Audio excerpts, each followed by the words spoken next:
Department of Health Region 11 gitudlo nga ang panagtapok ang hinungdan sa pagtakdanay sa COVID-19 sa mga bagong nagpositibo sa Davao del Norte Province. Anang report ni R. Relator.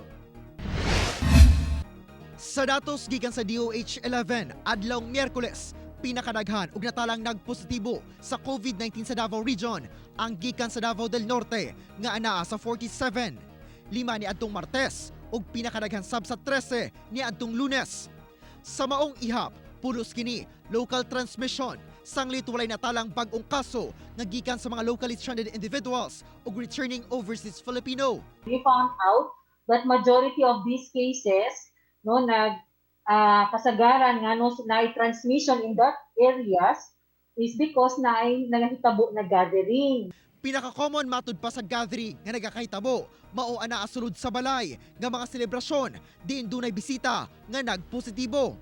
Dili matud pa angay magkumpiyansa bisan pa man og mga paryente ug kaila ang kauban sanglit walay ginapili ang pagtakod sa virus. And we also noted na clustering of cases sa mga opisina ug sa mga naapod sa hospital. We noted na isa pod ang hospital, mga public and private offices and also government offices. Busa, hugot ang panawagan sa health authorities nga likayan ang panagtapok labi na karong ginabantayan ang posibleng surge sa COVID-19 cases.